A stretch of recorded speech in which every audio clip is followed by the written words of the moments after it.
Hey and welcome, I'm Hammeh, and in this series we're discovering more about the lore and characters of Overwatch's heroes, including more detail through their in-game voice lines and interactions.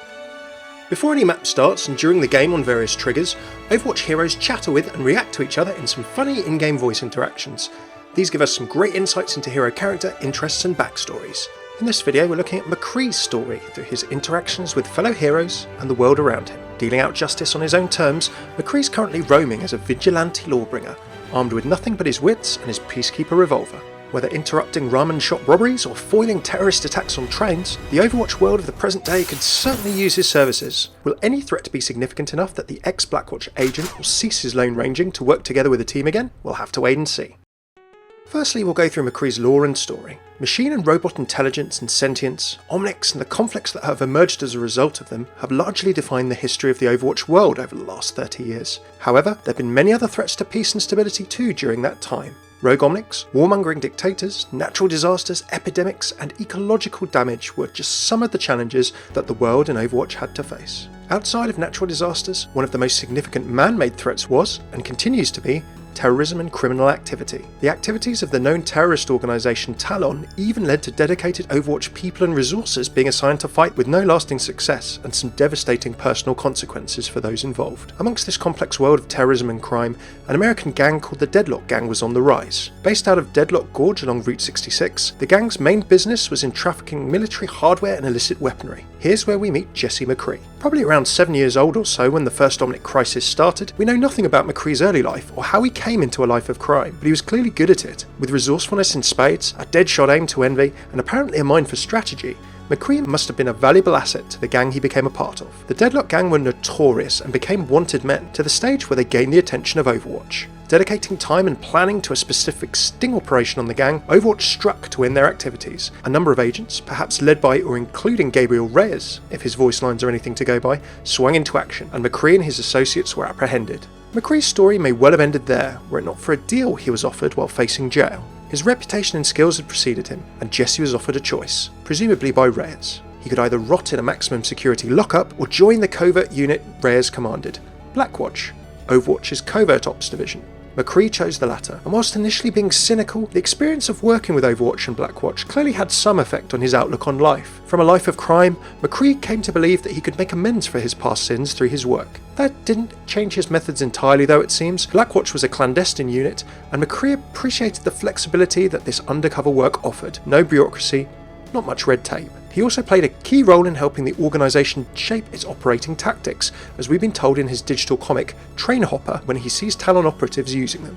It seems as though McCree was acknowledged alongside members of Overwatch itself though, as we see him alongside many of the public symbols of the organisation in this interesting newsreel footage that gives a bit of a headache on occasion to us law students. Blackwatch was so secret it was unknown to the public until its exposure in the period of Overwatch's downfall. As Overwatch came under challenge from critics in its later years, rogue elements within Blackwatch sought to bring down the organisation and turn it to their own ends. Whether leaked intentionally or discovered otherwise, stories emerged of assassination, coercion, kidnapping, torture and worse, and whether these were true or not, they certainly put pressure on Overwatch's already beleaguered image. Wanting no part of the infighting, McCree set off alone and went off the grid. Overwatch was then shut down and nothing was heard from McCree apparently for many years. Resurfacing several years later as a gunslinger for hire, McCree continued to show his desire for righting wrongs, as evidenced by a reported attempt to halt a ramen shop robbery as detailed in this news article. His actions in his digital comic Train Hopper also show this, where he saves a train full of innocents from a Talon raid for a mysterious object the train is carrying. While McCree's talents are sought after by many a party, there's no doubt he's still fighting only for causes he believes are just. Will the second Omnic crisis or other goings on in the world cause McCree to take up arms against a bigger threat once more? Or will there be another threat so great in his mind that he's willing to return to work with the agents of an organisation he left? Wherever McCree's trail may take him next, we just don't know.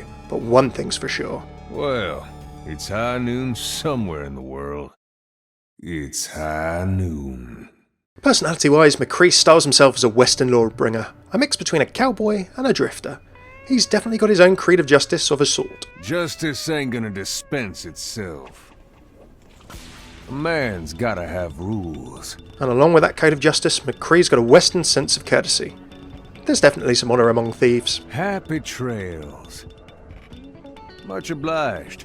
As the slightly cocky type he can be, McCree's got a good line in smack talk and challenges he likes to throw out to match. You seem familiar. Ain't I killed you before?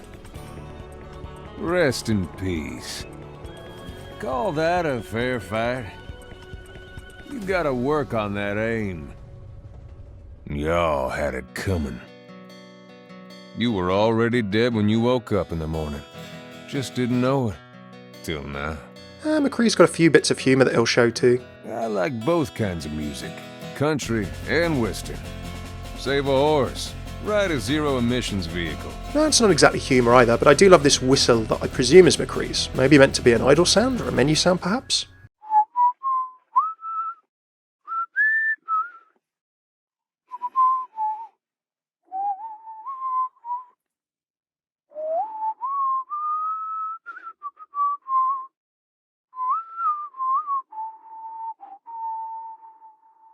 Okay, it's time for the reference game. Now, I am no expert on Western movies, I'll throw this out straight away, but McCree's got a bunch of references that are pretty cool. As always, I'll give you a little bit of time so that you can try guess yourself. I'm not good, not bad, but I sure as hell ain't ugly. Well, that's an easy one to start with. Clearly the good, the bad, and the ugly in terms of Western film references. I'm the quick, you're the dead. Now, The Quick and the Dead, 1995 Western style. Sam Raimi directed, Sharon Stone, Gene Hackman, Leo DiCaprio, and Russell Crowe as well amongst the actors and actresses in that one. I'm your Huckleberry. So that's from Tombstone, the character Doc Holliday, played by Val Kilmer. Kind of memey now, it's kind of a response to a threat or a challenge as well.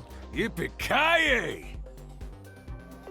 No prizes for guessing that one. It's certainly Bruce Willis, and Die Hard, of course. Reach for the sky. Another should be a pretty straightforward one. That's, of course, Woody of Toy Story fame. I'm a cowboy. On a hover horse I ride. And on a cheesy end, that's certainly a Bon Jovi Dead or Alive reference, as McCree would tell you himself. Wanted. Dead or alive. McCree must have worked with many of the Overwatch operatives, or at least known them in some capacity, if this, as I've mentioned, slightly puzzling image is anything to go by. But interestingly, he only really has lines with Reaper, his old boss, and a brief bit of interaction with Soldier 76. It'll be interesting to see how McCree's relationship with any of the rest of the cast plays out in future. McCree and Gabriel Reyes have some history, as I've already explained. Almost a master and student relationship, and we can see echoes of that in this Reaper interaction with McCree. I taught you everything you know. Not everything. Whatever link they've had has definitely turned sour though, if it wasn't before. We don't know what exactly caused this, I've got some speculations, but McCree is perfectly happy to criticise his former mentor. You weren't given those guns to toss them around like trash. I don't take lessons from you. And equally, I can't even imagine that McCree would have taken his enforced Blackwatch service lying down. He's happy to give Reaper some smack talk too. You look ridiculous. To which McCree says, looked in the mirror lately? He's not having any of it. We know that McCree left Blackwatch when he wasn't happy with elements within it trying to bring down Overwatch from within, and perhaps we see a hint here of what McCree thought about Reyes, and perhaps his involvement with anything that went on, when McCree says this very interesting line on killing an enemy Reaper. You needed killing. Someone had to do it. Seems fitting it'd be me. Now with those lines, why would McCree feel like he had to kill Reyes unless Reyes had done something that McCree felt was wrong? With McCree's new feelings of potential redemption, Reyes must have done something pretty bad that McCree would have seen as punishable or justifiable by death for him to make such a statement. That's pure speculation on my part. It'll be really interesting to know more about Reyes' background and of course Blackwatch's in future. McCree must have been familiar with Morrison as Overwatch's strike commander and figurehead, although he may not be aware of the fact that Morrison, or indeed Reyes, still live in Overwatch's story officially. Remember that in-game voice lines can give hints and flavours towards the story, even though they're delivered in an out-of-story context. This could explain why McCree comes out with the following line when killing a Soldier 76. Thought I saw a ghost. McCree's presumably travelled the world of Overwatch some in his Blackwatch service, but he's got most of, if not all of, his current interactions that I know of on Route 66. The home of the Deadlock gang, it makes sense that McCree has a lot of memories and familiarity with Deadlock Gorge and its surroundings. Even though he's not been back for a while, it seems as though his Deadlock past is something McCree doesn't feel entirely comfortable with in this spawn line.